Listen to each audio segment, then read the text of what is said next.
ጥሩ ሀሳቦች ተነስተዋል።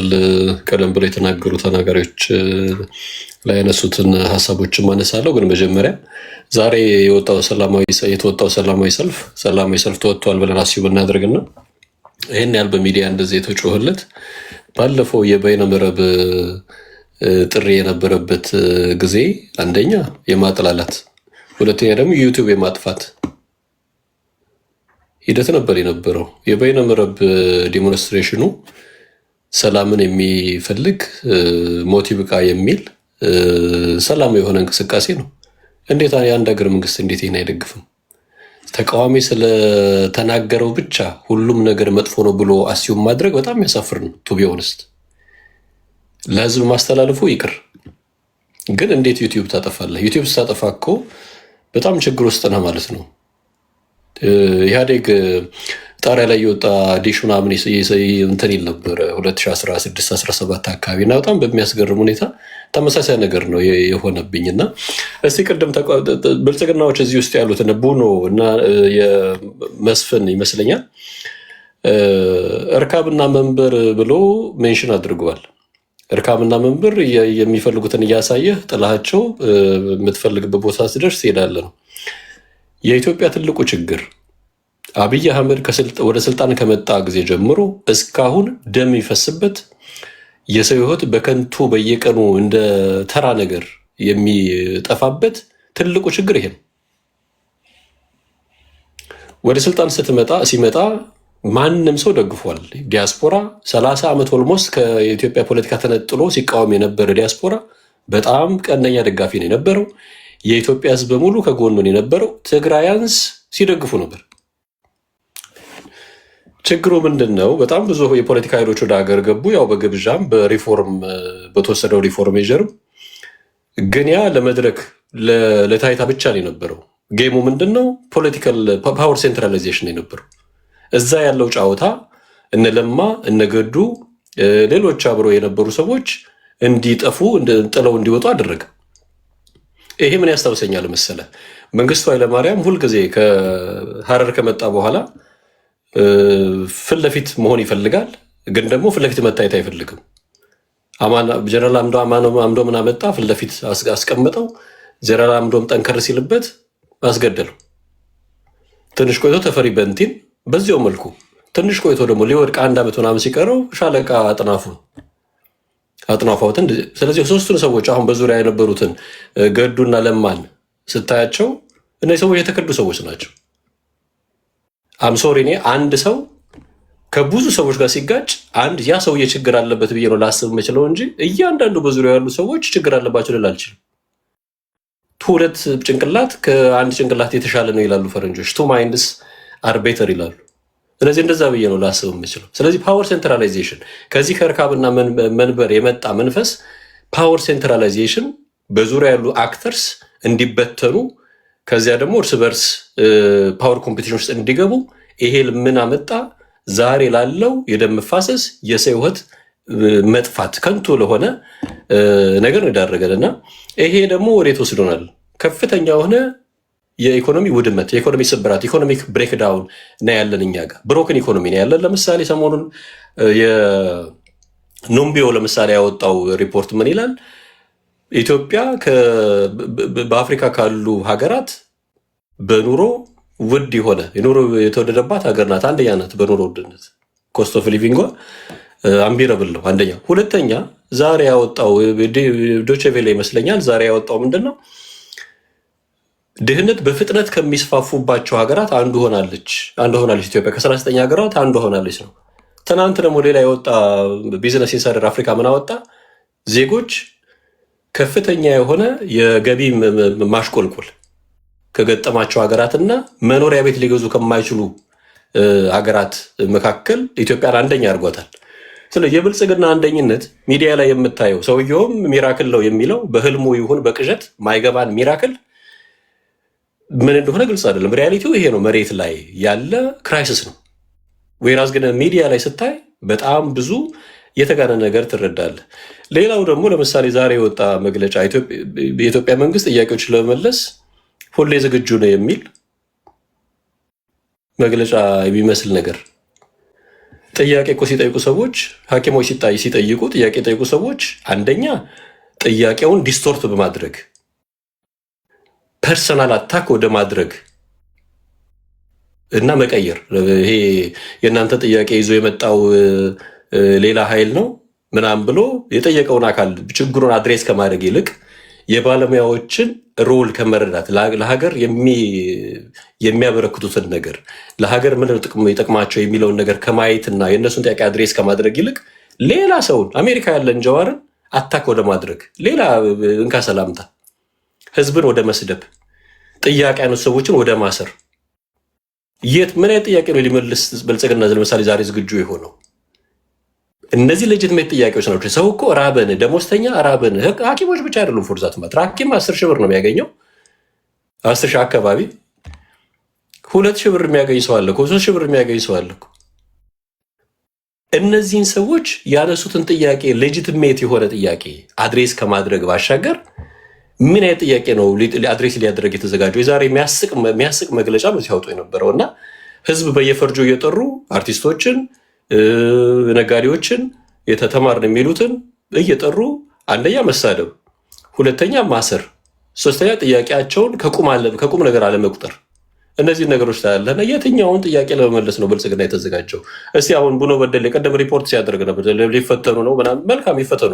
ተፈትነው ምንድን ነው የሚሆኑት? ከዛ በኋላ የት ነው የሚሄዱት? እነዚህ ሰዎች ለሀገር የሚያበረክቱበት ሩም አለ ወይ? ለሀገር ሊሰሩበት የሚችሉበት ሁኔታ አለ ወይ? ምቹ ሁኔታ አለ ወይ የሚል ጥያቄ ማንሳት ፈልጋለሁ። አመሰግናለሁ። ቴዲ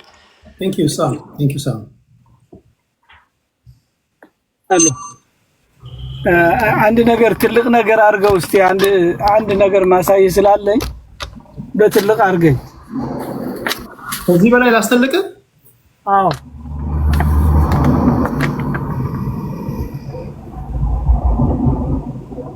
ኦኬ። ባለፈው ፍኖተ ካርታ የላችሁም ስትለን ነበርና አሁን የተዘጋጀው ፍኖተ ካርታ ላሳይህ ብዬ ነው። 50 ምናምን ገጽ 53 ገጽ ነው። ለአማራ ፋኖ አንድነት ኃይል ማኒፌስቶ ቀርጸን ለኢትዮጵያ ሕዝብ የምናሳውቅበት ብዙ ድርጅት ተመስርቶ ከውጭና ከውስጥ ያለው ፋኖ ኃይል እዚህ ሁሉ በውጭ ያለው ምንጫጫ ሁሉ ወደ አንድ የሚመጣበት በፕላን በስትራቴጂ እየሰራን ያለ ነው። በእንግሊዘኛና በአማርኛ ነው የተጻፈው። ለኢንተርናሽናል ኮሚኒቲው የተለያዩ ግለሰቦች እየሄዱ ስለሚያነጋግሩ የት አለ እናንተ ፍኖተ ካርታ እያሉ እየጠየቁን ነበር። አሁን መላው የኢትዮጵያ ህዝብም ሆነ መላው የአማራ ታጋይ ወደ አንድ ሰብሰብ ብሎ በፍሬ ነገሮች ተታግሎ አገራችን ነፃ ማውጣት የምንችልበት መንገድ ተዘጋጅቷል። እኛ ትወሉ ትላለን ብዙ ስለሆነ ነው፣ ምሁራን ስላሉበት ነው። ብዙ የአማራ ምሁራን የሚፈሩት እየተሰደው ወደ ህዝብ መተው እንዳይናገሩ እንዳይሰሩ የሚያደርጓቸው ብዙ ነበሩ። ያ ግን ሰብረን ወጥተናል። በአሁኑ ሰዓት ሰብረን ስንወጣ ኢትዮጵያ ሀገራችን ለማፍረስ አይደለም፣ አማራ እንደ ህዝብ የሚደርሰውን ጥቃት ለመከላከልና ህዝባችን ለማደራጀት የሚጠቅመን ፕላንና ስትራቴጂ ለሌላው ኢትዮጵያም ተስፋ የምንጥልበት ጎናችን ጋር ቆሞ ስራ ልንሰራበት የምንችል ፍኖተ ካርታ ተቀርጿል። ስለዚህ አገራችን አትፈርስም። እኛ እንደሌላ እቃቃ ብንጫወት እኔ በአካል እጄ ፋኖዎችን አደራጅቼ ብዙ ነገር ሰርቼ መጣሁ ነው።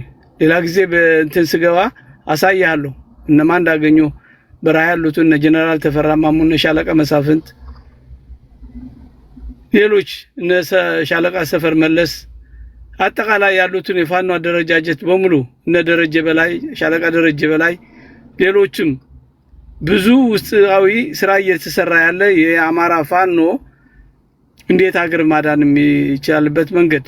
አሁን ኢትዮጵያ ውስጥ ሰላማዊ ሰልፍ ወጣ ውጡ ተብለው 500 ብር እየሰጠ ወይም ከዛ እየሰጠ ካስወጣው ብር ስለሌለ ማንኛው ወጥቶ ዛሬ ምንድነው በወያኔ ጊዜ ለመቀሌ እናንተ ወደ መቀሌ እኛ ዛሬ ምናምን ብሉ ያሉበት ዘመን ትዝ ይል እንደሆን እንትን ብለናል። አሁን ለሁሉ ኢትዮጵያዊ ተስፋ የምንሰጥበት ዘመን ነው።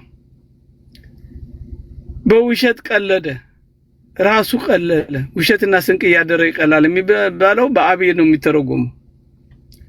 አብይ አህመድ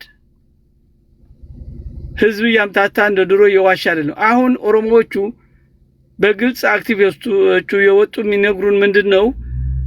አንደኛ እናንተ አሁን የጻፋችሁት ይሄ ማኒፌስቶ በእነ እስክንድር የሚመራው አይደለም። አንድነት ኃይል የእነ እስክንድር በድርድር የሚያምን ነው። ኦኬ የእነ እስክንድር ራሳቸው አለ። እንደገና አራቱ አደረጃጀቶች የጎንደር፣ የወሎ፣ የሸዋ እንደዚሁ ተደራጅተው የጎጃም ሮድማፕ እንደዚሁ ጽፈዋል። ይሄ የተለየ ነው ወይስ ሪቫይዝ የተደረገው ነው? በአንድ ላይ የተናበብና የተሰራ ነው። የኛ የአራቱ ክፍለ ሀገር የተውጣጣ በጎንደር 30 ክፍለ ጦር ነበር ታውቶት የነበረው ከወር በፊት ታርሞ ተስተካክሎ ሁሉም እንትን ያለ የታረማለ። ራሱን አርማችሁት ነው? የትኛው እንዳየህ አልገባኝም። ግን አሁን ፍኖተ አደረጃጀት እኮ አንድ ላይ አደረጃጀት ፈጥሯል አይደል? የወጣው መግለጫ ነው። ይሄ ግን 50 ምናምን ፔጅ 53 ነው ፔጅ ያለው በኢኮኖሚ ኢትዮጵያ እንዴት መጠቀም እንዳለባት የዲፕሎማሲ ሚተነትን የሀገሪቱ አስተዳደር ብሔር ብሔረሰቦችን በራሳቸው የማስተዳደር ስራቸው ሌላው ሳይጨቁኑ ሌላው ሳይገፉ እርስ በርሳቸው እየተናበቡ በሴንትራል ገቨርንመንት ምን ማድረግ እንዳለበት በህግ የበላይነት ሁሉም እንዲገዛ ለሁሉም እኩል ለሁሉ ዜጎችም እኩል የሚሰጥ ሁሉም ተሳታፊ ሆኖ በጋራ የሚኖርባት አገር ለመመስረት ትልቅ ስራ የተሰራ ፍኖተ ካርታ ነው። እኛ ቅድመ እንትን ሲል ነበር እዚህ 1000 ብር ሰተን የኢትዮጵያ ስለነበረ መስፍን ፈይሳ አምተነው ነበር። አንድነት አማራ የሚለው እኛ ነን የፈጠርነው፣ እነሱ አይደለም፣ ነገዱ አይደለም። ከኛ ተምረው ነው እኛ ያመጣነው። መስፍን ያመጣነው በዛ ሰዓት ኢትዮጵያ ብሎ የአማራ ደሜ ነው እያለ ስለነበር ነው። አሁን ልትክድ ትችላለህ፣ ተጠቃሚ ስለሆንክ ምንም ችግር የለውም ያለ ነው። አብይም ክዷል። እኔ በአካል አምጥቼ ራይድም ሰጥቻለሁ። የክብር እንግዳ አድርገን አምጥተናል። ለምን ኢትዮጵያን ስለ አልክ ነው። ያ የውሸት ቶፒኩ የኔ ነው ወይስ እኔ? አይ ያለው ነው። ምን አንተም ቅድም ይርታቸው ብለህ ስሜ እንኳን መጥራት አልቻልክም። ይርታቸው ዶክተር መባል አለብኝ ፕሮፌሰር መባል ያለብኝ ስላልክ አንደኛ እንግሊዘኛ ባለፈው እንትና ስታቸው ምንድነው ያደረከው? እኔ እንግሊዘኛ ማልችልኮ ማልፈልገው የገዢ መደብ ቋንቋ ስለሆነብኝ ነው ያልከው። የምትኖረው አሜሪካ ቋንቋው ምትጠላ ከሆነ አሜሪካ እንዴት ኖርክ ነው የኔ ጥያቄ ላንተ የምጠይቅ። ስለዚህ ተማር፣ አንብብ፣ ልጆች ይኖርሃል። 50 ዓመት አሜሪካ ከተቀመጥኩ ለምዳለሁ። እንደዛ አይለመድም። አንድ ጊዜ እኔ ጋይስ እኮ ለቀልድ አይደለም ፖለቲካል አዋይስ ስመጣ እኔ ላጨቃጨቅ ምናምን አይደለም። ሀሳቡን ይጨርስ፣ ከዛ ደግሞ ተመጣጣኙን ደቂቃ ሰጣለሁ፣ የመልስ ምት ትሰጣለህ። ላንጉዌጅ ኢዝ ቬሪ ዩኒቨርሳል ነው፣ ቬሪ ኢምፖርታንት። you have to talk to customer, you have to consider ዲፕሎማሲ እንዴት መሰራት እንዳለበት ቋንቋ መቻል አለብህ። አንድ ሀገር ወክለህ ስትናገር you have to deal with others, you have to manage yourself and with others። እሺ እንዴት አድርገህ መስራት የምችልበት የዲፕሎማሲ ጸባይና ማንነት ማወቅ አለብህ። በአንተው ላይ ታይም ያጥፍቻለሁ። ነገር ግን የሚጭበረበር አማራ የለም። ሐረር ያለው፣ ወለጋ ያለው፣ ደብረ ዘይት ያለው፣ ናዝሬት ያለው፣ መላው ወለጋ ያለው፣ አርሲ ያለው የአማራ ህዝብ ማንነቱ እንዲያውቅ እናደራጀዋለን፣ እንታገልለታለን። ስለዚህ ሁሉን የአማራ ህዝብ ያለበት ቦታ መብቱ እንዲከበርለት ነው የምንታገለው እኛ። የሀብት ነው ዳት ማንም ሞጋሳ ልታረገው የሚችል ብሔር የለም። ሌላው ውራጌዎች በኦሮሚያ ክልል ኦኬ፣ አንድ ሰከንድ ስጠኝ። በኦሮሚያ ክልል የሚኖሩ ኦሮሞዎች ብቻ ሳይሆን ውራጌዎች አሉ፣ ሌላ ብሔሮች አሉ። እነሱ መብታቸው እንዲከበር ነው የምንታገለው። ስለዚህ ይህን አማራ ብቻ ጽንፈኛ ምናምን የምትሉ ሙዚቃ አልቋል። ጨርሻለሁ። እሺ ለእናንተ አንድ ሰፋ ለመድረክ ለሁለታችሁ አንድ ቀን መያዝ አይቀርም። እሺ መስፍን 7 ደቂቃ አለ። ታንክ ዩ ቴዲ። እኛ አስቸገረን እኮ ያለ 50 60 ዓመት ፖለቲካ ውስጥ እያሉ እድሜያቸውን ለትውልድ ማስተላለፍ የማይፈልጉ ፖለቲከኞች ናቸው የኢትዮጵያ ትልቁ ነቀርሳ። አሁን ዶክተር አብይ ይሄ ሽማግሌ አያቱ ነው የሚሆነው። በዘመኑ ያልተሳካለት ሰው በሰው ዘመን ቤተክርስቲያን መሄድ ሲገባው ፖለቲካ ካላወራው ብሎ እዚህ ሰውን ያዳክማል። እየተሰማው ነው ቴዲ? ቀያየርከኝ። እየተሰማው ነው? እየተሰማ ነው። አዎ አሁን እኔ ከዘመን ጋር ነው የምጫወተው ወዳጄ። ዶክተር አብይ የራሱን ዘመን ነው እየሰራ ያለው እንጂ የከሸፉ ሰዎች ዘመን አይደለም ፖለቲካ እየሰራ ያለው። ሚሊዮን የሚባል ልጅ በጉዲፈቻ ያሳደገውን አይተሃል ቴዲ? ትናንትና ዛፍ አብሮ እየተከለ ነበር። ኢትዮጵያ ውስጥ ይሄ የበከተ ኋላ ቀር አስተሳሰቦችን በመንቀል መልካም ችግኝ የመትከል ነው የዶክተር አብይ ፖለቲካ። እናቴ የብልጽግና ሆዳም ካድሬ ብላለች፣ መንግስት ይወርቃል አለች። እንኳን መንግስት ጡትም ይወርቃል። መንግስት እንደሚወርቅ ሳይታለም የተፈታ ነው። ዶክተር አብይ እስካሁን የመራው ለአንድ ሰው ስኬታማ ነው። 7 ዓመት እያለቀስክ 7 ዓመት ኢትዮጵያ ውስጥ የኢትዮጵያ ጠቅላይ ሚኒስቴር ሆኖ ከአንድ የምርጫ ዘመን በላይ ጠቅላይ ሚኒስቴር ሆኗል። ስኬታማ ነው። ስኬት የማይሳካላችሁ ሰዎች በሰው ስኬት ቂጣችሁ በመቀኝነት ከሚላላት እንዴት ነው የሚሳካልኝ ብለህ አስብ። ዶክተር አብይ ሸወደን፣ ዋሸን። ለምን ተሸወርኩ? ለምን ተዋሸው? ምክንያቱም እኮ ህልም የለህም። የሰው ህልም ነው የምታዳምጠው። እሱ ህልሙን እየተናገረ ነው እየመራክ ያለው። እኔ ዶክተር አብይን ከመጀመሪያው ስደግፍ ህልሜን ሸውዶኝ ሳይሆን የኔ ህልም ዶክተር አብይ ጋር ስላለ ነው።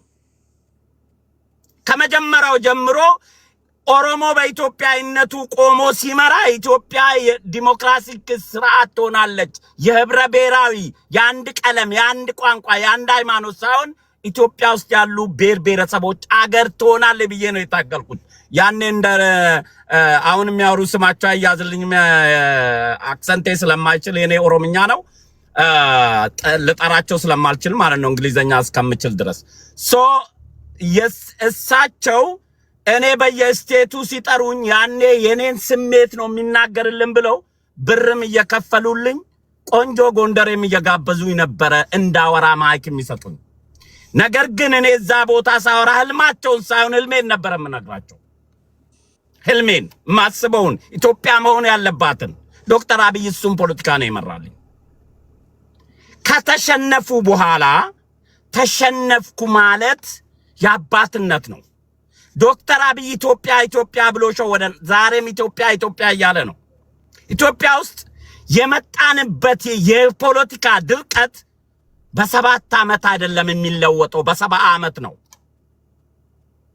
ምክንያቱም አሁን ዶክተር አብይን የሚከሱት ዳርና ዳር የቆሙ የኦሮሞ ጥላቻ የአማራ ጥላቻ ያላቸው ጽንፈኞች ናቸው። እነሱ ምን ብሎ ደግሞ ሸወዳቸው? ኦሮሞን አጠፋለሁ አማራን አጠፋለሁ ብሎ ሲነግራቸው ቀድም አንተ ያልከው ነው በየፊናቸው ያጨበጭቡ ነበር። ያኔ አቅሙ ጉልበቱ እስከሚጠናከርና ክንዱ እስኪፈረጥም ድረስ እነዚህን ሰዎች በራሱ ስር ማባበል የነበረው በዚህ በፖለቲካ ሲስተም ነበር። ቢሏቸውም ከሆነ ማለት ነው። በኋላ ክንዱ ሲፈረጥም እነዚህ የአገር ነቀርሳዎች ሁለቱም ጽንፈኞች ከዶክተር ማነው ሚልኬሳ በላይ አማራ ጠል ሰው የለም በኦሮሞ ፖለቲካ ውስጥ። ሂድና አንብብ። እንደታየ ኦሮሞ ጠል የለም። እንደ ጀዋር መሐመድ ኦሮሞ አማራ ጠል የለም። እነዚህ አማራ ጠሎች ናቸው የአማራ ወዳጆች ሆኖ ለምስክርነት የበቁት። ዛሬ እኔ ነበርኩ የኦሮ አማራ ፖለቲካ በአንድነት ካልቀጠለ ኢትዮጵያ ልትቀጥል አትችልም ብዬ ነጀዋርን ስታገል የነበርኩት 14 ዓመት። እኔና ዶክተር አብይ ዛሬም እዛው ላይ ነን ያለነው። ከዛ ላይ አልወረንም። ጽንፈኞችን ግን በካልቾ እየጠለዝን ሁሉንም ዳርና ዳር አስቀምጠን እያስለቀስናቸው ነው። ያለቅሷታል። ዶክተር አብይ ካሁን በኋላ 5 ዓመት ቢጨምር በቂ ነው። ከዛ በላይ እንዲቀጥል አልፈልግም። ዶክተር አብይ ይወርቃል ይላሉ እንዴ? ምሰሶም ይወርቃል እንኳን መሪ እስከ ዘላለም ሊመራ አይፈልግም። ሚሊዮንን የመሰሉ ትውልዶች ከስር ያርጋሉ እንጂ እንደ አባታችን አቡና ማናቸው የሚባሉት ሽማግሌ ኢትዮጵያን አይመሩም። እሳቸው ለኢትዮጵያ የመጸለይ ጊዜ እንጂ የመምራት ጊዜ አይደለም የሚሰጣቸው። የመምራት ጊዜያቸውን አልተጫወቱበትም። አብይ በጊዜው ነው የሚጫወተው። ሰው በጊዜው ካልተጫወተ በሰው ጊዜ መቀለድ አይችልም። እድሜው ነው፣ ጊዜው ነው፣ አገር መምራት ያለበት ነው። እንዴት ተሸነፍኩ በል እንጂ እንዴት ተሸወድኩ፣ እንዴት ዋሸኝ አትበል። እንዴት ተሸወድኩ በል። ፖለቲካ ኳስ ሜዳ ነው። ኳስ ሜዳ በእግር ስር አሾልኮ ጎል አንተ ላይ የማስገባት የጭንቅላት ጨዋታ ይፈልጋል።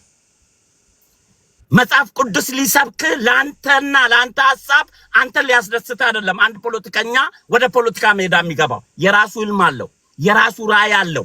አገር የት እንድትደርስ ሲፈልግ በራስ ምኞት እንጂ የሆነ ግለሰቦች፣ የሆነ መንደሮች፣ የሆነ አካላቶች ላስደስት አይደለም። ስለዚህ የኢትዮጵያ ፖለቲካ ውስጥ ሰዎች ፖለቲካ ምን እንደሆነ አልገባቸውም የሚመስለኝ። እሺ ፖለቲካ ምን እንደሆነ እነሱን የሚያስደስት ነገር ሊሰራ ከሆነማ ዶክተር አብይ እኮ የነሱ ስፒከር ነው እንጂ የራሱ ራዕይ አልነበረውም ማለት ነው። እነሱ ግን የኛ ስፒከሩን የራስ ራዕይ ግን አትኑር እያሉት ነው። ሰውየው ከ7 ዓመት የራሱ ራዕይ እየቀመረ እየጻፈ እናንተንም እንዴት ከጨዋታ ውጪ እንደሚያስወጣችሁ ነጥብ አስቀምጦ ፕሌይ ጌም ኦቨር ሰርቷቸዋል። እንግሊዘኛ ማለት ያረለም ቴዲ ጌም ኦቨር። ታንክ ዩ። እሺ ታንክ ዩ። አይ ውይይቱ በጣም የሚገርም ነው። ጆሮ ያለው እንግዲህ በደንብ መስማት አለበት። በየትኛውም የፖለቲከኞች ታሪክ አንድ ፖለቲከኛ ትልቅ ፋውል ከሰራ በኋላ ተሸውጃለሁ ብሎ እንደገና ወደ ፖለቲካ ህይወት አይቀጥልም። ሪዛይን ነው። ሪስፖንሲብል ፖለቲሽያን ሪዛይን ያደርጋል። በቃ ከፖለቲካው ዓለም ትወጣለህ። ሁለተኛ ለፕሪንሲፕል ታማኝ መሆን አለብህ። ምንድነው ያንተ ፕሪንሲፕል? አልፎ ሀጂ አግዳሚ ሁሉ ዝም ብሎ እየመጣ ነው እንዴ መስማት የምትፈልገውን እየነገረ አመል ማለት ጉም የሚያስጨፍር? መስማት የምትፈልገውን ከሆነ የምትሰማው አሁንስ ስለ ብሔር የምትሰማው ነገር ወይም ስለ ብሔር የሚነግሩ ነገሮች ትክክለኛ ሰዎች ስለሆናቸው ምንድነው ማስረጃ? የሸወዱስ ቢሆን ዛትስ ዋይ ለነገር ብዙዎቹ የተጫወቱ በሚሄዱት መስማት የምትፈልገውን ብቻ ይነግሩሃል። ገንዘብን ይሰበስባሉ። ሜዳ ላይ ጥለው ይሄዳሉ። ከዛ ትመጣለህ እዚህ ወይ የሆነ ቦታ ትገባለህ። ሰው ማመን ቀብሮ ነው ምናምን ትላለህ። ይሄ ሰው ማመን ቀብሮ ነው ምናምን ፖለቲካ ውስጥ እንዲህ የለም። የመጀመሪያው ነገር ለፕሪንሲፕል ታማኝ መሆን አለብህ። ካልሆነ ይሄ አውላላ ንፋስ ላይ እንደተተከለች ቅጠል የመጣ ሄደ ሁሉ ያርገበግብሃል ማለት ነው።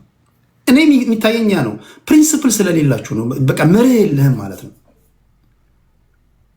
መርህ ያለው ሰው ይመረምራል። መርህ ያለው ሰው ጆሮውን ወይም ደግሞ ስስብልቱን አይደለም የሚሰማው። እያንዳንዱን ነገር የሚመረምረው ከፕሪንሲፕሉ አኳያ ነው። ያንተ ፈርስት ፕሪንሲፕል ከነሱ ፈርስት ፕሪንሲፕል ጋር የሚጋጭ ከሆነ አትስማማም። ፔሪድ። የዓለም አቀፍ ፖለቲካ ይሄ ነው። እኛ ሀገር ብቻ ሲሆን ለምን ሁሉ ነገር እንደሚበላሽ አላውቅም። ዳስ ዋይ እኔ የምለው እኛ የምናራምደው ፖለቲካ እንደው ይሁን ተብሎ ነው እንጂ 98% ፖለቲካ አይደለም እኛ የምናራምደው። ከዚህ አንፃር እንዴት ታዩታላችሁ ነው እያልን ያለው። ከዚህ አንፃር አሁን ትላንትና የነበረ ሰውዬ ኮርነር ላይ እንዲተናግሮኛል እንዲህ ስላለ ነው ያመንኩት። እንደገና አሁን ደግሞ ተመልሶ መጥቶ መስማት የምትፈልገውን ነገር የሚነግርህ ከሆነና ይሄ አስቸጋሪ ነው።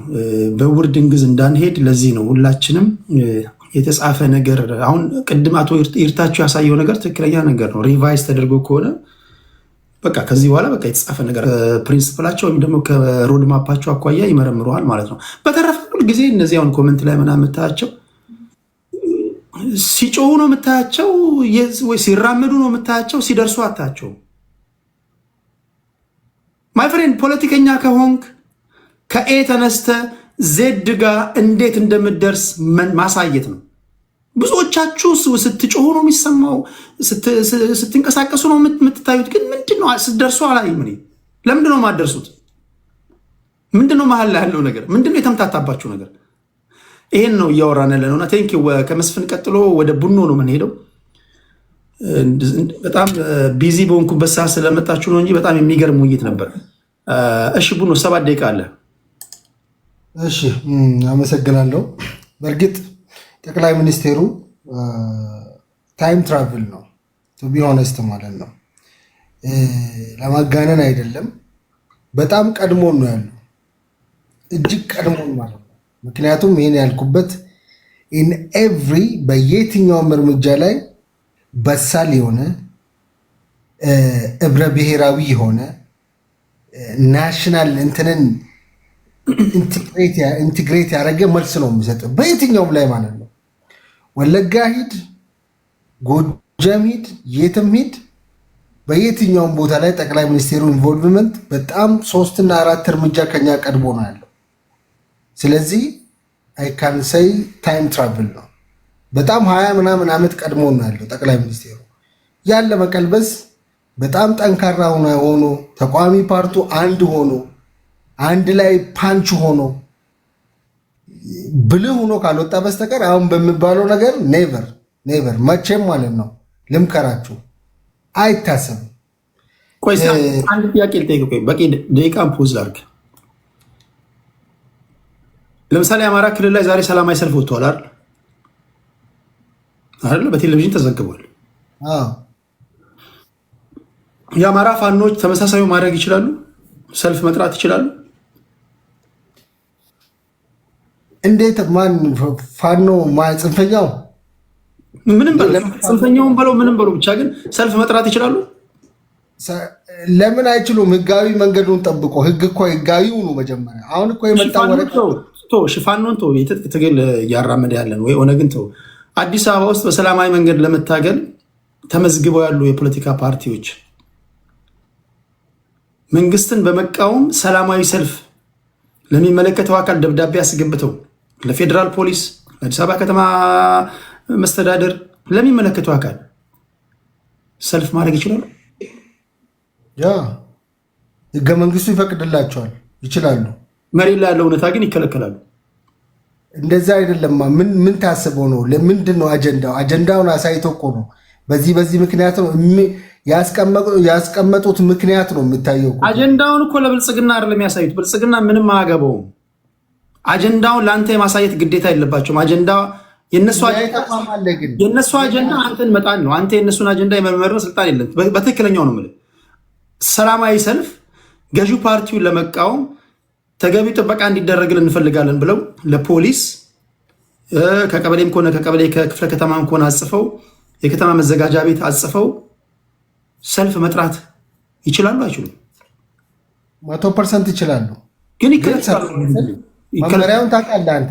መመሪያውን ታውቃለህ። ሰላማዊ ሰልፍ ሲወጡ የሚወጡበትን ሰላማዊ ሰልፍ ዓላማውን ለምን እንደሆነ የሚመረምር አካል አለ። እኔ መንግስት ነው እያልኩ አይደለም።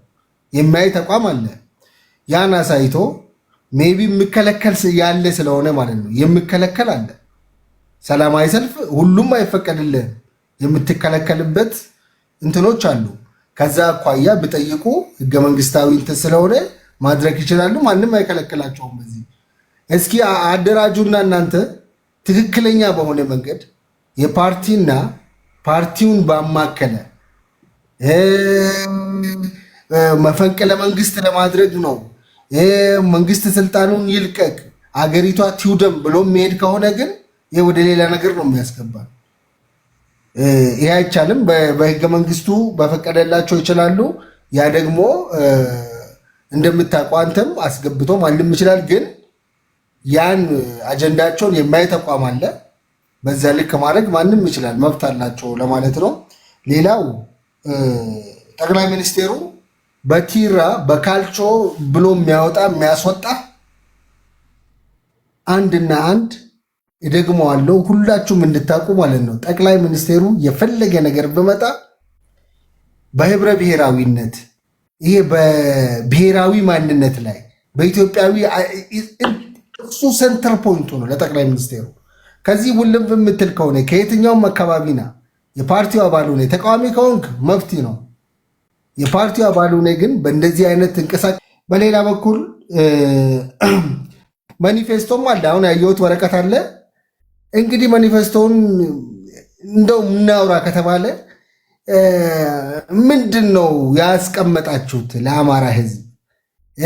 አሁን ይሄ ስትጠይቅ ነበር ለምን ለፋኖ አይፈቀድም? መፍቀድ ብቻ እኮ አይደለም። እኛ ኢቭን ሰላም እንደራደር፣ በሰላም እንወያይ፣ እንደራደር እስከዛ ደረጃ እኮ እድል ሰጥተናል። ግን የምንደራደረው በምን ሁኔታ ነው?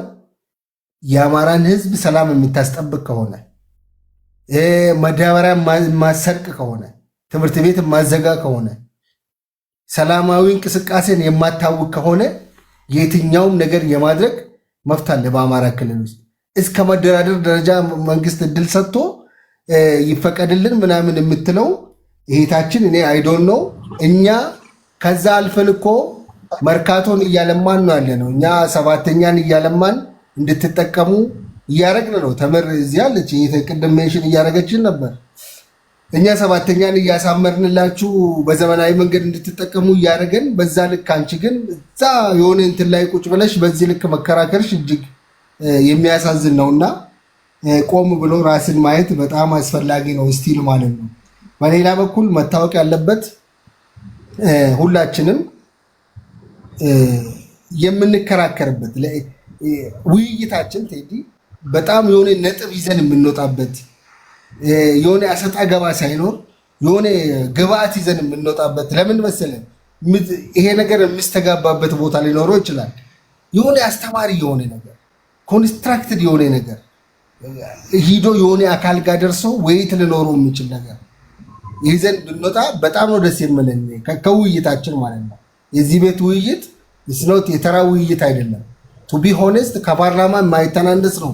ግን የአንድን ሰው ባልባሌ መንገድ የአንድን መሪ ስም የማናጥላላ ከሆነ በስርዓት በክብር የምንጠይቅ ከሆነ ብልሚ የትኛውም ጥያቄ እንደ ግብዓት ሊጠቅመን ይችላል። ነገም ደግሞ በተግባር ዙሮ የምታዩት ሊሆን ይችላል ማለት እፈልጋለሁ። አመሰግናለሁ።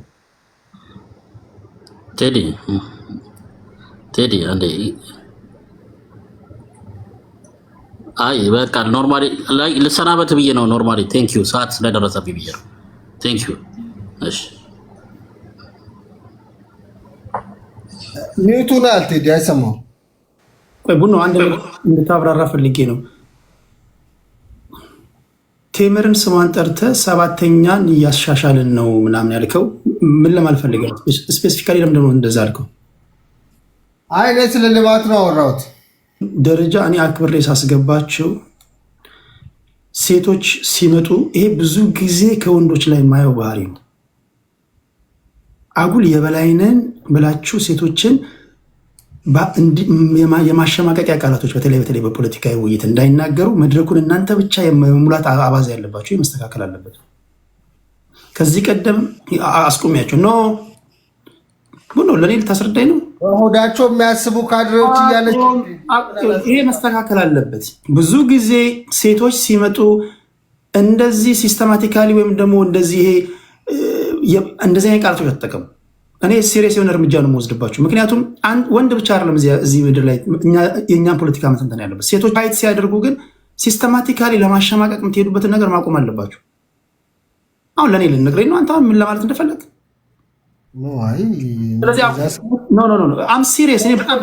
እየተሸማቀቅን እኮ ነው እኛም ቴዲ በደንብ ነው ማሸማቀቅ። ምንድን ነው የምታወራው? ሴቶችን እንደዚህ አይደለም አልኩ። አንተማ ጋዜጠኛ ነህ እኮ አንተ ድምጻችን ካልሆነ በተለይ ሴቶች ሲመጡ እነሱን ካላስፈላጊ ነገር ጋር አታችመንት እየሰጣችሁ ስቴትመንት አትስሩ። ይሄ የመጀመሪያው ነገር ዲስሪስፔክት፣ ትልቅ የሆነ ዲስሪስፔክት ነው። ባደጉት ሀገራት እንደዚህ ብታደርግ አውቶማቲካሊ አንተ ከፖለቲካው ዓለም ትገለላለህ። በነገር ላይ ከፈለክ ሌላ ቦታ አካባቢ መጥራት ትችላለህ። ቁም ነገር ይሄ ለሁላችሁም ለወንዶች ነው የምናገረው። ፕሊስ ይህን ማድረግ አለባችሁ። ኢቨን ራሱ በብሔር ፖለቲከኞች በራሳችሁ ዘንድ እንኳን ሴቶች መጥተው ስለወጡበት ማህበረሰብ ሲናገሩ እነሱን ሳይለንስ የምታደርጉበት መንገድ ትክክል አይደለም፣ መስተካከል አለበት ቡኖ ለማለት ያለው። እሺ የታዘብኩትን ስለታዘብኩ ነው። ወደ የሚሄዳለሁ ይሰማል? ይሰማል። 7 ደቂቃ አለው ወንድሜ። እሺ ቴንክ ዩ። ሶ አንድ መሰረታዊ ነገር ያየሁት አሁን ይሄ የአማራ ብሔርተኝነት ኢትዮጵያ ውስጥ የኢትዮጵያ ፖለቲካ ወደ አዲስ ማዕቀፍ ወደ አዲስ ፍሬምወርክ ይገባል ተብሎ በሚታሰብበት ሰዓት ስለመጣ እና የሌሎቹንም የብሔርተኝነት ሁኔታ አይቶ ስለመጣ ከነዛ ነገሮች ይማራል ብያምን ነበር። ምክንያቱም በዚህ 7 ዓመት ነው በደንብ ያበበው የአማራ ብሔርተኝነት እና አብንም የተጀመሩት የፋኖም እንቅስቃሴ የመጣውና ነገር ግን ያ ሊሆን አልቻለም። አንደኛ ወጥ የሆነ መዋቅር ያለው ፓርቲም የለም፣ ወጥ የሆነ ህዝባዊ ድጋፍን የሚያስተባብርም ተቋም የለም። ወደ መሳሪያ አንስቶ ወደ መዋጋት የሚሄዱ አይነት ነው ያሉት እና ቅድምም ያየነው ማኒፌስቶ ጥሩ ነው፣ አዲስ ተሞክሮ ነው። ነገር ግን በፖለቲካል ሳይንስ ከሮድማፕ ከማኒፌስቶ በፊት ማኒፌስቶ የሚዘጋጀው ለምርጫ ብቻ ነው። ሮድማፕ የሚዘጋጀው ደግሞ አንድ አክሽን ፕላን ማለት ነው። ሮድማፕ በሌላ አገላለጽ የሆነ አንድ ነገር ለማስፈጸም ስትፈልግ የሚዘጋጀው እና ከሱ መቅደም የነበረበት ነገር አለ። መተዳደሪያ ደንብ ምን አይነት በምን ማዕቀፍ ውስጥ ነው ይሄንን ሮድማፕ ሊተገበር የታሰበው የሚለው ያሳስባል። ምንም አይነት ይዘት ቢኖረው ማለት ነው። ያለ ሮድማፕ ከሮድማፕ በፊት መተሪያ ወይም ማን ነው ይህንን የሚያስፈጸመው የሚለው ቅድም እንደጠየቅከው አንተ የትኛው የአማራ ድርጅት ነው ይሄኛውን ሀሳብ አንግቦ የሚያንቀሳቅሰው የሚለው ስቲል ሊፈታ የማይችል ነው። ሌላው በፖለቲካ 2 መሰረታዊ ትንታኔዎች አሉ። አንደኛው ወቅታዊ ትንታኔ ነው። አሁን ለምሳሌ ዛሬ በአማራ ክልል ሰልፍ ተካሂዷል፣ እሱ እንዴት ተተነትነዋል ተብሎ አንድ ሰው ሲጠየቅ፣ አንድ ድርጅት አንድ ፖለቲካል ኮሜንታሪ የሚሰጥ ሰው ሲጠየቅ የሚያወራው ወቅታዊ ትንታኔ ነው። ይሄ ከዚህ አንጻር እንደዚህ ይመስለኛል፣ ከስትራቴጂ አንጻር፣ ከቴክኒካል ነገር አንጻር እንደዚህ ይመስለኛል ብሎ የሚያወራው ነው። ነገር ግን የአማራ ፖለቲካ ወይ የአማራ ብሔርተኝነት ትልቁ ሚስ የሚያደርገው ገና የሌለው የሚባለው ግን ኮዛል የሆነ አርቲኩሌሽን ነው። ዘላቂ የሆነ ትንታኔ ነው። ዘላቂ ትንታኔው ላይ የአማራ እንዲጨቆን ያደረጉት እነ ህወሓት ናቸው፣ እነ ሻዕቢያ ናቸው፣ እነ ኦነግ ናቸው። ይሄ ህገ መንግስት ሲጻፍ አማራ አልተባበረም የሚል መነሻ ምክንያት ያስቀምጡና ከሻዕቢያ ጋር ተባብሬ አብይ አህመድን ፓርሻሊም ቢሆን ኢትዮጵያኒስት ሀሳብ ያንጸባርቃል የሚባለውን ሰው አጠፋለሁ ይላል። የራስን ዘላቂ ትንታኔ ወይም የራስን መተዳደሪያ ደንብ ወይም መመስረቻ ወይም የፖለቲካ ፕሮግራምን እየናድክ እንደ አዲስ ደግሞ ለመገንባት የሚደረግ ትግል ነው እና ኮዛል አርቲኩሌሽን የለውም። የመጀመሪያው ነገር ኮዙ ለምሳሌ ጥሩ ሀሳብ እኮ አላቸው በአይን የሚታዩ። ለምሳሌ አዲስ አበባ እንዳይገባ አማራ እየተከለከለ ነው። ወለጋ ላይ አማራዎች በማንነታቸው እየተጨፈጨፉ ነው። ይሄ ኮዛል አርቲኩሌሽን ጥሩ ኮዛል አርቲኩሌሽን ነው። በትክክል አናሊሲስ ቢሰራለትና ትግል ቢደረግበት ይሄንን ትግል በደንብ ሳይመሩ አማራ ክልል ራሱን አማራን እየገደሉ የሚገርም አሁን ዛሬ ራሱ የምንሰማቸው ቴሌግራም ግሩፖች ላይ ምናምን እያነበኩኝ ቀደም በፍኖተ ሰላም ተገደለ ይላል አንድ የብልጽግና ምናምን ሰው። አማራውን አማራ እያጠፋኸው እንዴት ነው የአማራ ትግል ሴንሲታይዝ ልታደርግ የምትችለው? ከዛ ደግሞ ስም አለው ራሱ ሌብሊንግ አለው ሆዳም አማራ ምናምን የሚል ምን የትም ሊደርስ የማይችል ትግል መሆኑን የሚያሳይ ነው። ይሄን ግን ረጋ ብለው ኮዛል አርቲኩሌሽን ሰርተውለት አናሊዝ ስትራቴጂክ ፕላን ምናምን ቢወጣለት ግን መስመር ቢይዝ ቢያንስ እንደ አንድ ኢትዮጵያ ውስጥ እንደ አብይ አይነት ሰሚ ፓርሻል የሆኑ ኢትዮጵያኒስቶች አሉ። ቅልጥ ያለ የዜግነት ፖለቲካ የሚያራምዱ አሉ። ከዛ ደግሞ እንደዚህ አይነት ብሔርተኞች ደግሞ ሰብሰብ ብለው 3ኛ 4ኛ አማራጭ መሆን የሚችሉበት እድል ነበረ። ግን ይህንን እድል አሁንም እያባከኑት ነው። ቲንክ 2 ደቂቃ አለኝ። ቅድም ያነሱትን ሳምና ቴምር ያነሱት ላይ ትንሽ አንዳንድ ሪዘርቬሽኖች አሉ። አንደኛው ፓወር ሴንትራላይዜሽን አብይ ሲሰራ የነበረው ፎር ጉድ ትክክል እኮ ነው። ፓወር ሴንትራላይዜሽኑን ሳይሰራ ለምሳሌ ደህንነትን አልቆጣጠርም ነበር ብሏል። ሰኔ 16 ቦምብ ሲፈነዳ የደህንነት መዋቅር ውስጥ ያሉ ሰዎች ሲያደርጉበት እሱ አያውቅም ነበረ፣ ወይም የመንግስት መዋቅር አያውቅም ነበረ። ስለዚህ ፓወር ሴንትራላይዜሽን አይስራ፣ ፓወር ሴንትራላይዜሽን ነው ሲሰራ የነበረው የሚባለው እንዴ? የጠቅላይ ሚኒስትርነትን ስልጣን ፍጹም ሆኖ መተግበር የማይችልበት እድል ነበረው በመጀመሪያ 3-4 ዓመት። አሁን ደግሞ ወደዚህ እየሄደ ነው። ቀስ እያልን ደግሞ ትግሉን የአማራ ብሔርተኝነት በተለይ በዋነኝነት ትግሉን ከአብይ ጋር አድርጎታል። አሁን የቅድሙ ማኒፌስቶ ብናነበው ከዚህ በፊት የወጡት ማኒፌስቶች በሙሉ አንብበናቸዋል። 20-30 ጊዜ አብይ አብይ ይላሉ። ፋሽስቱ አብይ ምናምን ይላሉ። አብይ ሲወርድስ የአማራ ትግል ወዴት ይሄዳል? አብይ እኮ ነገ ከውስጥ ከብልጽግና ውስጥ መጥተው ሊያስወጡት ይችላሉ። በውስጥ ትግል ሊወገድ ይችላል አይደል? የዛኔ እስቲ ቆይ ቁጭ ብለን እናስብ ሊሉ ነው ማለት ነው። ከአብይ ጋር ነው ትግላችሁ። ይሄ እኮ ብዙ ነገር እንድንተረጉም ነው የሚያደርገን። ጥላቻው ከአብይ ጋር ነው ያለው ወይስ አሁን ካለው ስርዓት ላይ ነው? አሁን ካለው ህገ መንግስት ጋር ነው? ወያኔ ከጻፈው ህገ መንግስት ጋር ነው ችግራችሁ ወይስ ከአብይ ከሚባል ከአንድ ግለሰብ ጋር ነው ችግራችሁ የሚለውን አያሳይም። ሌላው መንግስት የበይነ መረቡን ሰልፍ ለምን አልደገፍም እንዴ? ጽንፈኛ የሚባል ምንድነው? መሳሪያ ያነሳ ኃይል ዘመነ ካሴ የሚቀርብበትን በዩቲዩብ ላይቭ ስርጭት መንግስት ጃምባ ያደርግ ነው። የሚገርመው እኮ እዛ እኮ በድሮን እያሳደደው ነው፣ በቢሊየን እያወጣ መንግስት በድሮን እየደበደበው ያለው ሰውዬ በላይቭ ቀርቦ የሚታየውን ፕሮግራም ጃማ ያድርገው። ይሄ እኮ ጤነኛ አይደለም። ሰላማዊ ሰልፍ ቴምር በጣም አይ ሬስፔክት እንደ ሴቶች እንዲበረታቱ በጣም ኢትዮጵያ ፖለቲካ ውስጥ ሴቶች የሉም። ሀሳብሽንም ፍሎ ያለው ነገር ነው ያወራሹ።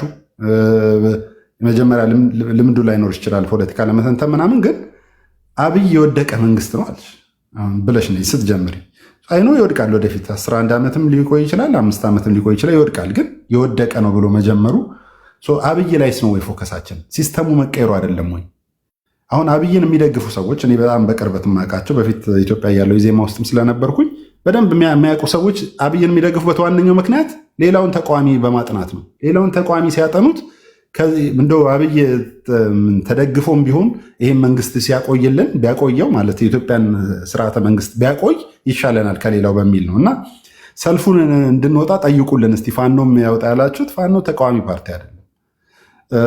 ፋኖ ይሄ የሰልፍ ውድድርም አይደለም። ፋኖ ደግሞ እስቲ ነገ ሰልፉን ያሳይ።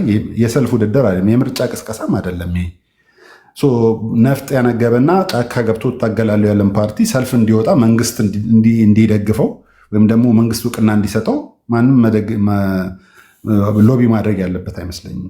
አመሰግናለሁ። ቴንኪው ከልብ አመሰግናለሁ።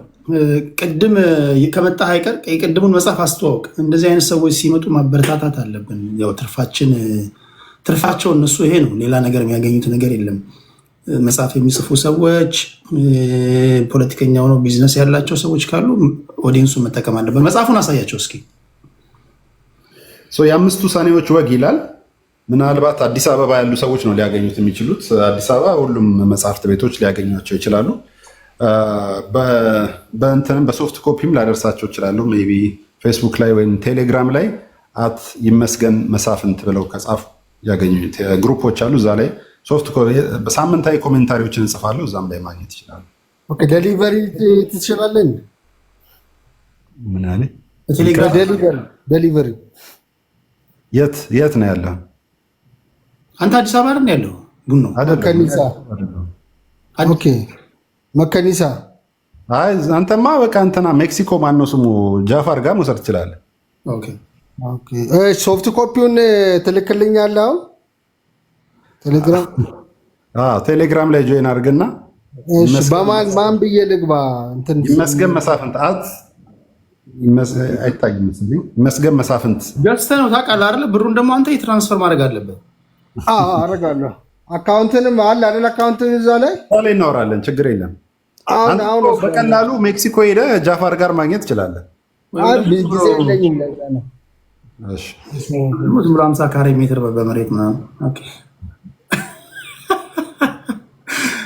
እሺ ለዳለ ከጉደኛ ሰው እንዳልሰማች ተስፋ አደርጋለሁ። እሺ ኦኬ እኔ እንደዚህ ላድርግ። ቆይ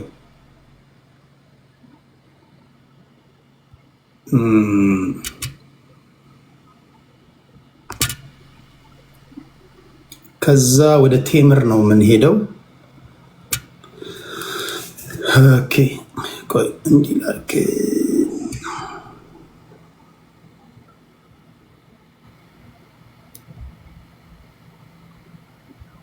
ቴምርን እንደዚህ ላድርግና ኦኬ 7 ደቂቃ አለች ቴምር። እሺ ሚዩት ነሽ።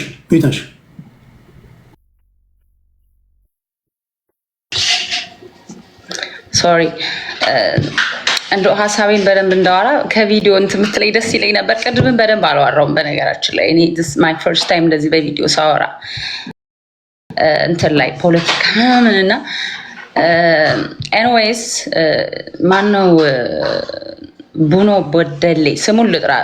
ያው አንዳንድ የማይሆን ወሬዎች ሲያወራ ስለነበር በእርግጥ ለሱ እኔ ህዝቤ እየተገደለ ስላለ ለሱ እንደዚህ አይነት የወረዱ መልሶችን ባልሰጥ ደስ ይለኛል። ግን አንዳንድ ጊዜ ባለጌዎችን ሸንቆጥ ማድረግ አሪፍ ነው ብዬ አስባለሁ። ስድብ አይፈቀድም። አንተ ቤት አይ ነው ግን አልሳደብም።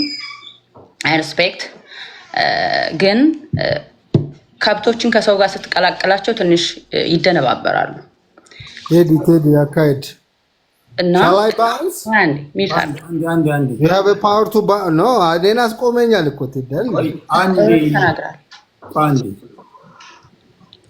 ልናገር አይደል ቴዲ? ተረትና ምሳሌ ነው። ምንድን ነው ያልሽው? ከብቶችን ከሰው ጋር ስትቀላቀላቸው ትንሽ የማታውቀው ከብት ጋር ወይም ደግሞ ከሰው ጋር የማታውቀው ቦታ ላይ ሲሸጡ ይደነባበራሉ ከብቶች። አዲስ እኮ ነው ከሰባተኛ አልኩትም እኮ ነው። ለዚህ ነው ታዲያ ምን ያጠፋ? አንዴ ቀጥታውን ይሄ ምላሽ ሌላ ጊዜ ቢሆን እንደዚህ አይነት ተረትና ምሳሌ ፈቅዳለሁ። ቀጥታ ችግር የለውም። ተረትና ምሳሌ ማደግ አለበት። ተረትና ምሳሌዎቻችን እንደውም ጥቅም ላይ እየዋሉ አይደለም። አሁን ግን በቀጥታ መልስ እየሰጠሻለሽ ለሱ ስለሆነ ስፔሲፊካሊ ከብት የሚለውን ቃል ስትጠቀሚ እሱን ያልሽ ታሳቢ የሚደረግ ሌላ ቀይር። አዎ እኔን እኮ ምንድን ነው ያለው? ሴት ስለሆንኩኝ ሰባተኛን እያስተካከልንላችሁ ነው ያለው።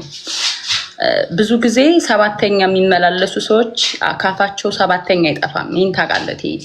ውሏቸው አዳራቸው እዛ የሆነ እና ብዙ መልከ ጥፉ ስለሆነ ብሎ በደሌ እዛ ቦታ ላይ ብዙ ጊዜ ይገኛል ብዬ አስባለሁ። ብዙ ሴቶች ኦኬ ሊሉ ስለማይችሉ እና ቦታክ ስለሆነ ነው የደጋገምከው። በደንብ አልሙት። አንተንም የሚከተሉ ብዙ መልከ ጥፎች ስለሚኖሩ ይሄን ነው ምልክ አቁም። አንዴ ይሄ የሙሉ ጊዜ ፖለቲከኞች እንኳን እንደዚህ በጣም በሰለጠነ መንገድ አይመልሱም። የሚገርም መልስ ነው የሰጠች ያለችው።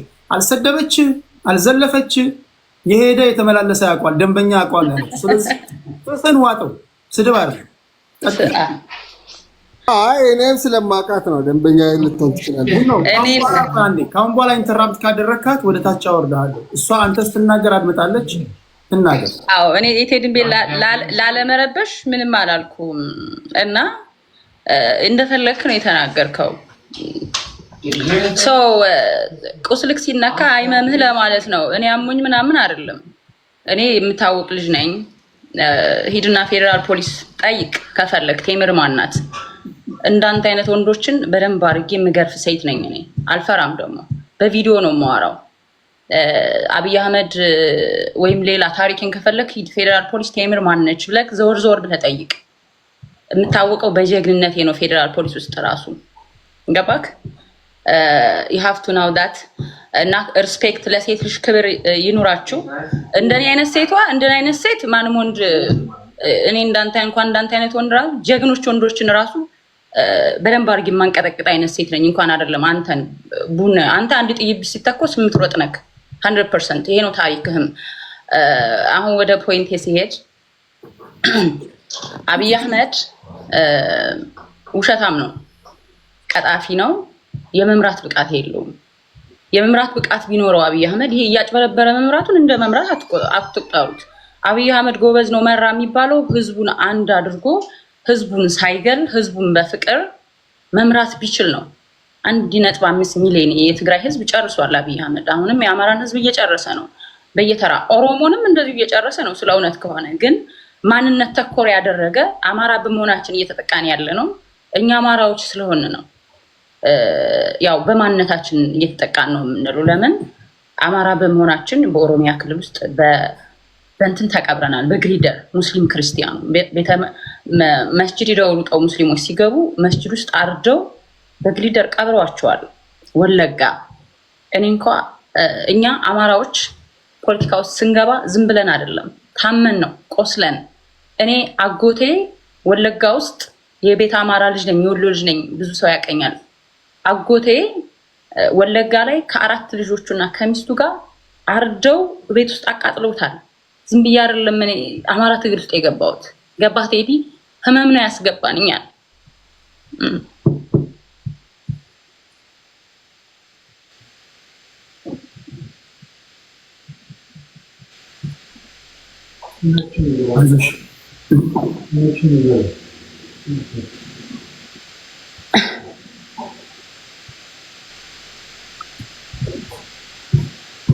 ሁላችንም ህመም አለብን። የአማራ ትግል እውነት ነው፣ ደግሞ እናሸንፋለን። እውነት ምን ጊዜ ማሸናፊ ናት። ለጊዜው ሊመስል ይችላል ማናሸንፍ ምናምን እንዳይመስላችሁ። ይሄ በእውነት የተነሳ ትግል ያለ አሸናፊነት አያጠናቅቅም። አማራ ደግሞ እኔ ለሁሉም ብሔር ብሔረሰቦች ኢትዮጵያ ውስጥ ላሉ ህመማችንን ያውቃሉ እያስባለሁ፣ ሁሉም ማለት ነው። ትግላችንን እንዲቀላቀሉ ነው የምጠይቀው እኔ እንደ አማራ ልጅ። ለምን አብይ አህመድ የሁላችንን ቤት ትግራይን ጨፍጭፏል፣ አማራን እየጨፈጨፈ ነው። ነገ ጧት ሁሉንም ይጨፈጭፋል፣ እያዳረሰ ነው። አብይ አህመድ በስልጣኑ እስከመጣበት ድረስ ኢትዮጵያን ራሱ ህዝቧን ባዶዋን ለማስቀረት ወደኋላ አይልም።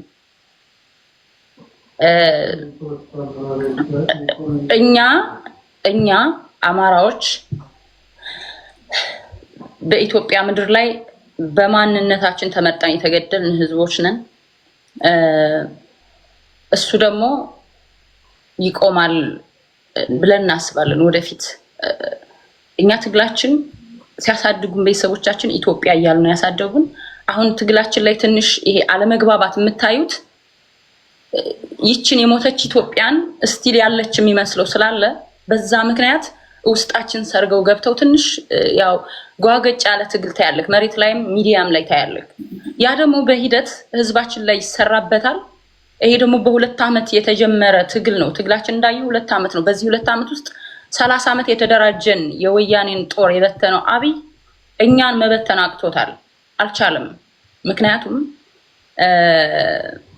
እውነት ይዘን ስለምንታገልና ህዝባችን እንደ ህዝብ ተገሎብን ጫካ ስለገቡ እነ ዘመነ ካሴና እነ መሪ ወዳጆ ሁሉም የአማራ ታጋዮች በአራቱም አካባቢ ያሉት የአማራ ህዝብ መጨፍጨፍ አሟቸው አቁስሏቸው መታረዳችን ሆዳችን መቀደዱ አሟቸው ነው የገቡትና ይሄንን ዝም ብለክ ይሄንን ትግል አንተ እንደቀልድ እንደራደር ብለናል ምናምን እያልክ እንደፈለክ እየደለልክ በየተራ ልትበላው ምናምን ያሰብከው አለ። አይቻልም፣ እንደዛ አይቻልም። ስለማይቻል እኔ ድርድሩን እኔ እንደዚህ ነው ማውራት አልፈልግም። መሬት ላይ ያሉት ስለሚያውቁት ማለት ነው።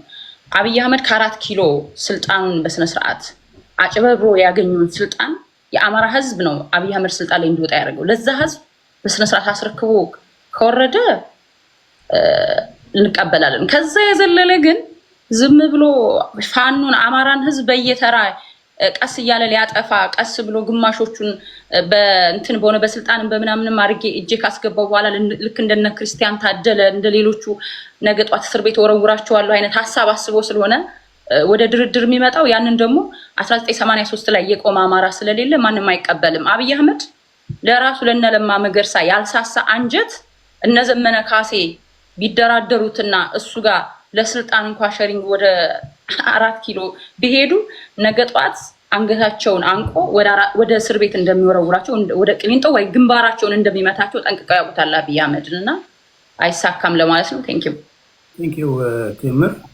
በነገራችን ላይ ሴቶች ፖለቲካ ተቃውሞ ስትመጡ ከወንዶች በተለየ ብዙ እርምጃ ሄጄ ለእናንተ ከለላ ሰጣቸዋለሁ። ሁለተኛው እቺ ትክክለኛ አማራ ልጅ ናት። በርህን በአራት መቀርቀሪያ ቀርቅረህ ራስን እንኳን ማሳየት የማትችል ውሃ ውስጥ ተቀምጠም ያለብህ ሰውዬ ባለህበት ቦታ ላይ ጀግና አማራ ልጅ ናት። ንግግሯ ምንም ሆነ ምን ፊት ለፊት እያየች ነው የምታወራ። ወንዱ ተደብቀ ማለት ነው። እንደዚህ ወታ ፊት ለፊት እየተናገረች ያለችን ልጅ ደግሞ ስለመምጣቷ ብቻ ቴንኪው ብለህ ማድመጥ ሲገባ እንደገና ልታሸማቀስ ስትሄድ ግን ዝም ልልህ አልችልም። ይሄ ትክክል አይደለም። 70% ያለ ተደብቀህ እያላበህ የምታወራ ማለት ነው። ምን እንደሆንክ ማትታወቅ። ስለዚህ ለዚህ ራሱ ክሬዲት ልሰጣት ይገባል። ይህም ተርፎ አንዳንዶቻችሁ ደግሞ በጣም ኢቨን ራሱ እሷ የወጣችበት ማህበረሰብ ውስጥ አለን እንኳን የምትሉ ሰዎች ራሳችሁ በጣም ነውረኞች ናቸው። አንዳንድ ጊዜ የምትናገሯትን ንግግር ስንሰማ ማለት ነው። እና ይሄ መስተካከል አለበት። የመጀመሪያው ነገር አጠገብ ያለውን ካላከበርክ የትኛው ነው ታዲያ ነፃ የምታወጣው? መጀመሪያ እዚህ ጋር አጠገብ ያለውን ወንድምን ወይ እህትህን ካላከበርክ ማለት ነው። እየሰማህ ነው አይደል? በዚህ አውድ ነው መዋራት ያለብህ። በሆነ በሀሳብ ተለያይተህ ምናምን ሊሆን ይችላል፣ ግን በጣም ኤክስትራ ማይል ሲሄዳችሁ እንደዚህ ማሸማቀቅ ላይ ተገቢ አይደለም ብዬ ነው ማስበው። በተለይ ደግሞ ፖለቲካ ደግሞ ሲሆን ፖለቲካ በፖለቲካ ቋንቋ ብቻ ቢሆን ይሻላል እንጂ ይሄ ዝም ብሎ አሁን መደደ ንግግር፣ ይሄ ፐርሰናል የሆኑ ንግግሮች እንደዚህ ነሽ ፖለቲካ ያልሆኑ ነገሮችን ባንጠቀም ማለት ያለ ምክንያቱም ብዙ ሰዎች ስለሚያደምጡን ማለት ነው። ከምንም ነገር በላይ ደግሞ በተለይ ወንዶች ደግሞ ስትሆኑ መድረክ ላይ ፖለቲካ ሊተነትኑ የሚመጡ ሴቶች፣ እኛ ሀገር ፖለቲካ እንደምታውቁት ወንዶች ብቻ የምንፈነጭበት ነው። ሴቶችም ሲደፈሩ እኛ ነን ትንታኔ የምንሰጠው፣ ሲገደሉም ትንታኔ የምንሰጠው እኛ ነን። የህብረተሰቡ 50% እንኳን መሆናቸውን እንረሳለን። እና ሊተነትኑ ሲመጡ ይሄ ማሸማቀቅ ምናምን አለ፣ በሁሉም ውስጥ ያለ ነገር ነው። እና ቢያንስ ይሄን ማስተካከል አለብን ለማለት ያለ። እሺ ቴንክ ዩ ቴምር። ከዛ ወደ ዩናይትድ አማራ ሜዳ ነው ይርታቸው ነው ቴዲ ዩናይትድ አሁን ነው የገባውና ምግብ ስላልበላው ምሳል በላ ልወጣ ነው ከተናገርኩ በኋላ ዩናይትድ አማራ አንተ መጀመሪያ እንትን አይደለ ከእንትና ጋር ቀጥዬ ነው ነበርኩ ከማ ከቴምር ዩናይትድ አማራ አንተ የመጀመሪያው ከአንተ ነው የሚጀምረው። እሺ ዩናይትድ አንዳንድ ዙር ትሰጠናለህ አይደል ቴዲ? ኖረናል አንዳንድ ዙር 7 ደቂቃ አለ። ቆይ እሺ ዩናይትድ አማራ ሚዩት ነው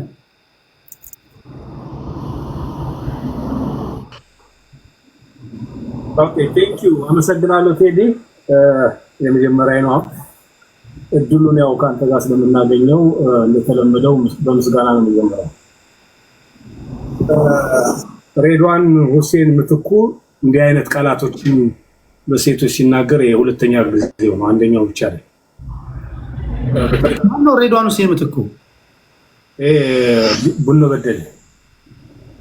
አራ ሬድዋን ሁሴን ምትኩ ነው ስሙ? ሬድዋን ሁሴን ምትኩ ነው ስሙ። እሺ ከፈለገ የቤተሰቦችንም ነግረዋለሁ።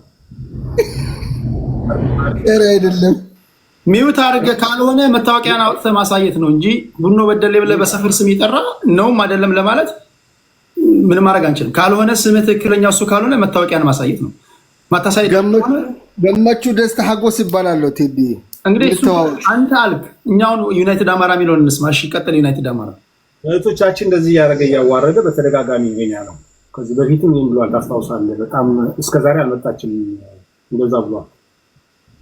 ይሄ እንዲህ አይነት ውርደታችሁን እዛው አርጉ። እዚህ የመጣ ደግሞ ከሚዲያ ልታስወጣን መሞከር በዚህ ደረጃ ትክክል አይደለም። እና ቴዲ ቴንኪው ስላስቆምከው። እኔ እዚህ አሁን የተሰራጩ ሀሳቦች አሉ፣ በዛ ላይ ልሂድ። በተለይ አሁን አንድ ወንድማችን መጽሐፍ ያሳየን ወንድማችን የሰጠው አስተያየት አለ። መጽሐፉን ልገዛ አስቤ ነበር፣ ትቼዋለሁ። ምክንያቱ ካስተሳሰቡ ተረድቼዋለሁ መጽሐፉ ምን አይነት ሊሆን እንደሚችል።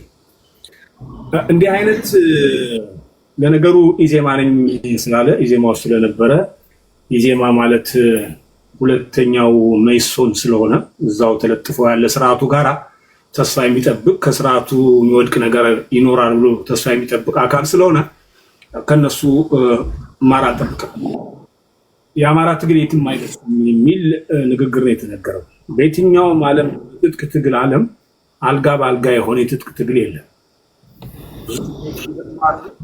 ብዙ ነገሮች ይገጥማሉ። እንኳን በዚህ በ2 ዓመት ይቅርና 30 ዓመት 17 ዓመት የታገሉትም 5-6 ጊዜ ፈርሰው የተጠገኑ ድርጅቶች ናቸው። ስለዚህ የአማራ ትግል በተወሰነ ደረጃ መንገራገጭ አለው፣ ሰርጎ ገቦች ስላሉ። ከዛ ውጭ ግን ግዙፍ የሆነ ኃይል ገንብተናል። ይሄን ስርዓት የሚያንቀጠቅጥ ኃይል ገንብተናል። ትናንትና የተካሄደውን ጦርነት ማየት ትችላላችሁ። የመንግስት ሰራዊት የተባለውን ጨርቅ አድርጎታል። ስለዚህ ይሄ ኃይል የትም ሊደርስ አይችልም የምትሉ ካድሬዎች እሱ የእናንተ ተስፋ ነው። ይሄን በዛ ላለው። ከዛ ውጭ ግን እዚህ አሁን አቶ ይርታቸው የትግል ሰነድ ብሎ ያቀረቡት ሰምቻለሁ። የአማራ ህዝብ የትግል ሰነድ የለውም። በድጋሚ አሁን ማረጋግጠው ትክክል ያልሆኑ ነገሮችን ያመጣችሁ ይሄ ትግል ሰነድ ነው እያላችሁ አታሰራጩብን ፕሊስ። በአክብሮት ነው። ቴዲ ዶክሜንቱ ስጡኝ ባላቸውና እንደ ጋዜጠኛ አንብበው። የአማራ ህዝብ በሐሰት ትርክት ነው መከራ ያየው የታረደው። ወያኔ ደደቢት ወርዶ በጻፋት የአማራ ጥላቻ ወረቀት እስከ ዛሬ የምንታረደው ያ የጥላቻ ወረቀት። አሁን የአማራ ህዝብ ነፃነቱን ሊያወጣ ነፃነቱን ሊያውጅ ከመከራ ሊወጣ እየታገለ አንድ ህዝብ የማይፈልገውን ጥሩኛ የማይለውን ቋንቋ አስገብተህ ጋላ እያልክ እየጻፍክ የአማራ ህዝብ የመታገያ ሰነድ ሊሆን አይችልም። ይሄ ቡትቶ ነው፣ ቡትቶ ነው። እዚህ ዲያስፖራ ያላችሁ የአማራ ምሁራንን የምትሉ ቡትቷችሁን ሰብስባችሁ ሂዱ እንጂ ከየትኛውም ህዝብ ጋር ልታጋጩን የምትችሉበትን ሰነድ እየጻፋችሁ እንዳትመጡ ከዛ ትግል ውስጥ።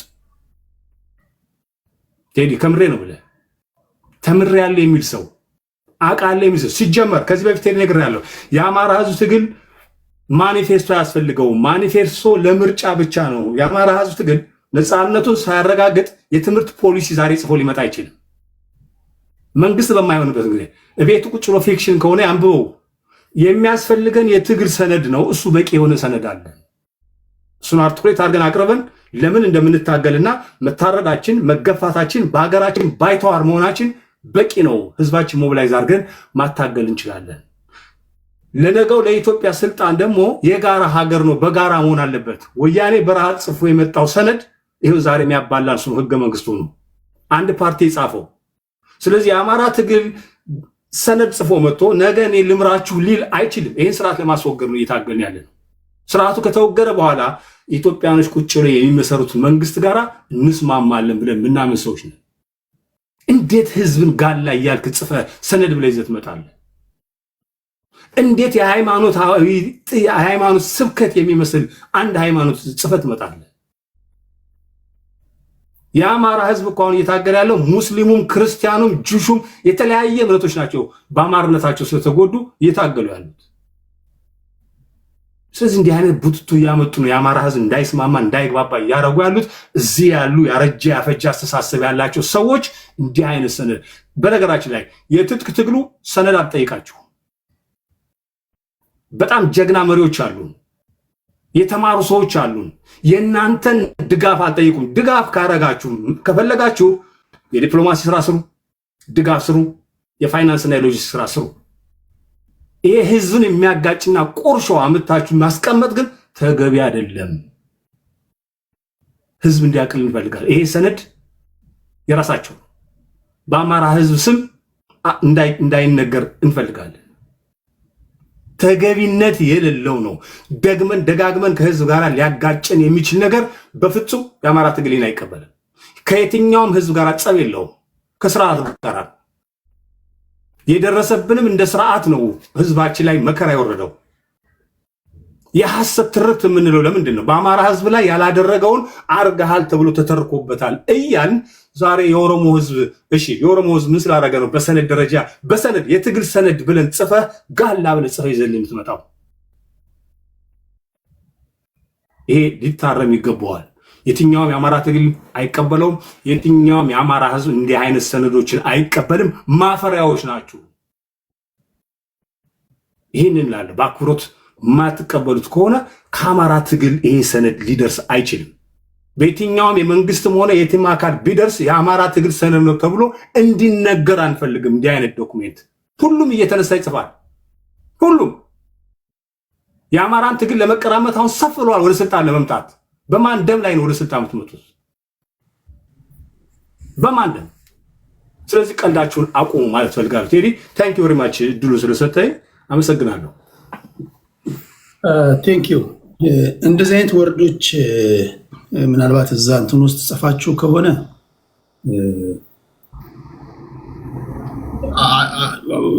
እንትናችን ነው ካላችሁ ምንም ይሄን ኤዲት አድርገው ይሄን አውጣ ልል አልችልም። ከህዝቡ እንደዚህ ራሱ ምላሽ ሲመጣ የዛን ጊዜ የምሰሙት ይሆናል። ግን ይሄ በተለይ በህዝቦች መካከል ጥላቻ የሚዘራ ቁርሾ የሚዘራ እንደዚህ አይነት ነገሮች ካሉ መስተካከል አለባቸው የሚል እምነት አለ። እንደዚህ አይነት ነገሮች እንደዚህ አይነት ቃላቶች ካሉ በተረፈ 11 ሰዓት ከዚህ ሰዓት በኋላ 3 ሰዓት በኋላ ተመልሼ እገባለሁ። ሁላችሁንም ከልብ ነው ማከብራችሁ። ቀደም ሲል እንደነገርኳችሁ አስቸኳይ ነገር ስላለብኝ አሁን ልውጣና ተመልሼ ስመጣ እንገናኛለን። በጣም ከከባድ ይቅርታ ጋር አንድ ብርቱ ጉዳይ ስላለብኝ ነው። ይሄኔ ተራ እኮ ነው። እሺ ሴድ እናመሰግናለን። አንተ ጋር ጀመረ አይደል? የመጀመሪያ ተናጋሪ አንተ ነህ አይደል ስትጀምር? ስለዚህ ኖ አይደለሁም። የጀመረው ያ እንትና ነው፣ ሌላ ሰው ነው የጀመረው። ሁለተኛ እኔ ነኝ የነበርኩ ከተምር ቀጥዬ እኔ ነኝ የጀመረው። ሳሚ ግን በጣም ታሳፍራለህ። በቃ